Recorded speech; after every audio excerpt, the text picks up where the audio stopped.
एक गरीब आदमी बद्दू रात के वक्त, वो कहीं बेचारा सुबह से चला था, मदीने पहुंचते उसे रात हो गई। उसने डरते हुए ना खैमा बाहर लगा लिया। जहां रात हुई ना, आधी रात को कोई 1-2 बजे समझ ले पहुंचा मदीने, तो उसने बाहर ने खैमा लगा लिया। बीवी उसकी उम्मीद से थी, बच्चे की विलादत का वक्त करीब आ गया, बीमार हो गई, उसने खैमा लगाया। बीवी अंदर है, हजरत उमर फारूक गश्त पे थे रात को, साथ एक गुलाम था। हजरत उमर फारूक रज़ी अल्लाह ताला अन्हु कहने लगे वो आग जल रही है थोड़ी सी, पता करो कौन है। तो आपका गुलाम पता करने गया तो बद्दू ने डांट दिया, कहने लगे जाओ तुम्हें क्यों बताऊं। हजरत उमर खुद गए, कहने लगे मुसाफिर भाई बता तो सही। कहने लगा जी छोड़े, मैं आपको क्यों बताऊं, मैं कौन हूं, कैसे आया हूं। फरमाया खैमे के अंदर से कराहने की आवाज आती, कोई दर्द से चीख रहा है, बता हमें बात क्या है।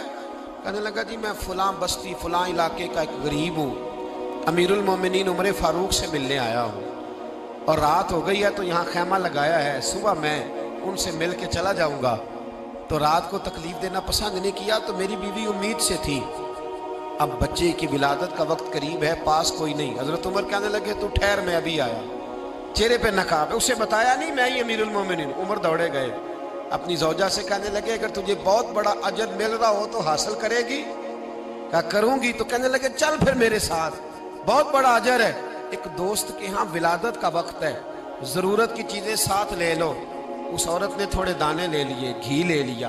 हजरत उमर से कहने लगी लकड़ियां इकट्ठी कर ले। अमीरुल मोमिनीन, काउंसलर की बात नहीं बता रहा आपको, मैं आपको MPA की बात नहीं बता रहा, MNA की बात नहीं बता रहा, जो 10 गांव को मिला के चेयरमैन बना उसकी बात नहीं बता रहा, उसकी बात बता रहा हूं जो 22 लाख मुरब्बा मील का हुक्मरान है। उसकी बात बता रहा हूं जो गली से गुजरे तो शैतान रास्ता ही बदल जाता है। उसकी बात बता रहा हूं जिसके बारे में मेरे मुस्तफ़ा करीम सल्लल्लाहु ताला अलैहि वसल्लम ने फरमाया मेरा उम्र तो वो है कि 950 साल हजरत जिब्रील भी इसकी शान बयान करे तो अजमत खत्म नहीं होती। इतना बड़ा शख्स। हजरत उमर ने लकड़ियां इकट्ठी की, ईंटों का रोड़े लेके चूल्हा बनाया, पहुंच गए। आपकी जौजा कहने लगी ये थोड़े दाने डालने, घी डालने और एक लकड़ी लेके इसको हिलाएं, तैयार करें। खुद जौजा अंदर चली गई, हजरत उमर बाहर पकाने लगे। वो बद्दू कहते हैं मैं इस तरह का उनके साथ बिहेव करने लगा जैसे को किसी चौकीदार के साथ नहीं करता। मैंने समझा जी उमर ने चौकीदार रखे आने जाने वाले मेहमानों का। मैं कभी पानी का प्याला मांगता, कभी कोई बात, उमर दौड़े जाते, कभी पानी लाते। ओ मुसलमानों, ओ मेरे रसूल के गुलाम अजीजो, हजरत उमर फारूक। वो गुलाम कहते हैं मैं उमर से कहता, मैं कहता गुलाम पानी ला, तो उमर दौड़ के पानी लाते।